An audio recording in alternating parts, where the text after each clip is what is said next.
Well, the situation was quite worrisome. It's become scary. But are we reaching what could be called as alarming situation, at least in Maharashtra and the city of Mumbai? Last evening, the number of the data which was released by the administration, it talks about a jump of 11,000 COVID cases in a single day in the island of Mumbai. What is next? Will the second wave now reach a dangerous proportion? Why the vaccine rollout is not kicking in? What about hospital, the infrastructure and the availability of the bed? Let's take these points forward. We're just trying to bring our viewers up to speed with the latest update of what is happening in Maharashtra and what is happening in India. Dr. Narayani and Dr. Abhay, they both join us. Good morning to both of you. Thank you for joining us. Dr. Narayani, I'm going to again start with a very simple question. What is the ground situation in the city of Mumbai? I am getting reports that the hospital beds are full from top to toe. It is getting difficult to find a hospital bed, and the situation, I don't want to use the word alarming or critical, but it's quite stressful. Okay, good morning. You are right. The situation is galloping rapidly in terms of increasing numbers. So in many ways, if I have to put it kind of simplistically, this is a race. The virus seems to be running the race faster than we are in terms of getting ourselves our antibodies and protective shield. So in that sense, the numbers being 11,000 in a single day is definitely alarming. Now, how ready are we for it?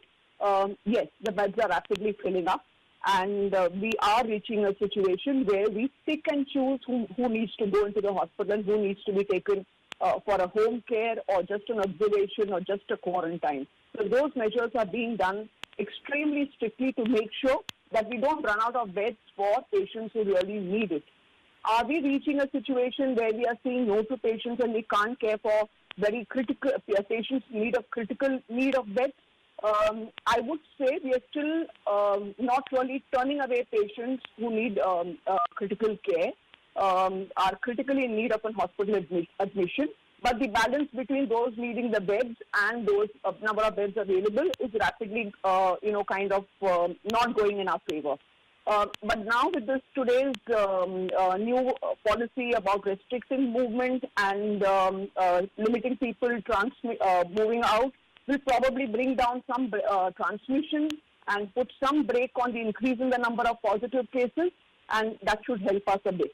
More importantly, I still, as I mentioned in the previous show as well, I want to once again mention that we don't have as many cases which need hospitalization as we used to see earlier.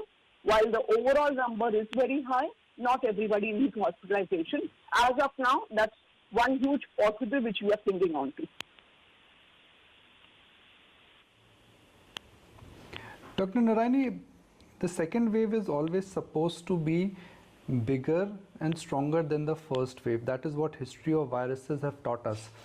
If the second wave is stronger, then are we looking at another 2 to 3 weeks where things may just get out of hand? I'm asking you this question on purpose, Dr. Narayani, because once the virus starts spreading and looking at the kind of delay, if I may use the Hindi word here, we are doing in order to not wear the mask and drop our guard, looks like things will get bad before they get better? See, when you say is the pandemic or the second wave worse than the first, there are two aspects to it. One is the sheer number of cases getting infected, which is to do with the infectivity of the virus. Second is the severity of the illness. Now, between these two, the second wave we are already seeing is more severe. The highest numbers, intraday numbers we ever had in the first round was about 3,000 odd. And in the second wave, we've already touched 11,000 in a single day. So it's phenomenally more severe.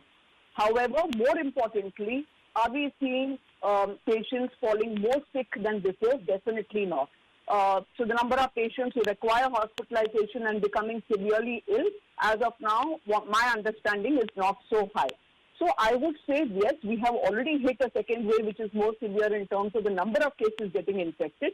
But severity of the illness, which is what should actually would be a greater cause for panic as of now, seems to be under control. Will this get a little worse? I do expect it will get a little worse in terms of numbers.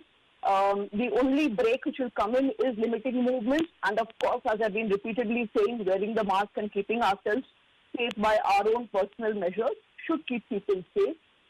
We would see probably an increase in number before we see the numbers coming down again. Okay. Let me also encourage Abhay Soi, Chairman and Managing Director of Max Healthcare, to join with his views and his thoughts. Mr. Soi, good morning. Thank you for joining us. What is your understanding as to the hospitals which you manage? What are your observations? Well, I think observations are simple. The virus seems to be ramping up at a very fast pace. We haven't seen as many hospitalizations this time around. Perhaps it's due to people having less of a fear this time around as well. So we've seen lesser admissions. Having said that, we are fast galloping towards full occupancy and pretty much the situation which we had previously. These are welcome measures which Maharashtra has taken to break the chain because, God only knows where this can go to. As you rightly mentioned, the second wave is usually much, much higher than the first wave.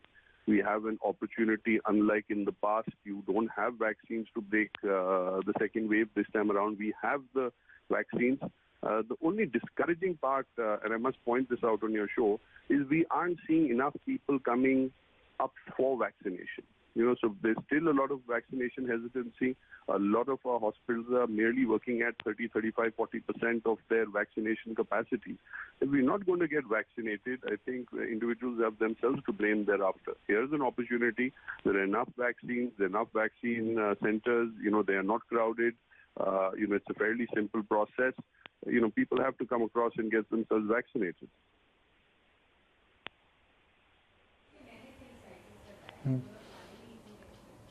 So, Mr. Soi, just to understand the basic uptick in the number of positive cases, is it largely because of testing being increased? Same time last year, while we are trying to draw a parallel here, the testing was restricted. Now testing is easy. Now testing is available, and number of tests have increased. Is that the reason why the surge is now getting captured? That's not true, actually. If you see, the amount of testing has gone up by about 20-25% from where it was at previous levels, during the previous week, from 60-odd thousand to 80-85,000. Having said that, you've seen an exponential increase in the number of admissions. And again, you've seen this journey across many countries. You've seen this trajectory in Europe as well, where the second wave, Europe, America, most other countries, where the second wave has been significantly more steeper than the first. But you don't hear stories of, those sort of hospitalizations that you did in the first time around. The clinical protocols are in place. The home care protocols are in place. I think people are less fearful of it. I think it had a little to do with the knee-jerk reaction of many governments also at that point of time, whereas initially, even if you were asymptomatic, you were asked to go to hospitals. That sort of changed the protocols of being in hospital for at least 14 days minimum and having 2 negative tests. That has changed. So, your average length of stay in hospitals has changed.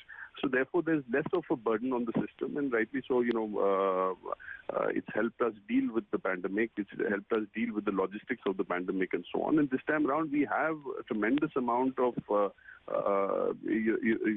vaccines to be able to break the chain. And I think that is what needs to be focused on. I don't think it's got to do with the number of tests at all. I think what you're seeing is you're following trajectory, you're following science, you're following history of pandemics where the second waves have been bigger, like you pointed out. And I think that's what is happening. Okay. Closing comments from you, Mr. Soi. And this is perhaps directed towards your shareholders. When the first wave had hit us, it led to a huge drop in the total revenues for hospitals. Obviously, the non-COVID, non-critical surgeries, they were put on hold. Do you see the second wave affecting your revenues and the business also? So I think firstly we're going through a silent period, for results. So I can't speak on revenues, etc.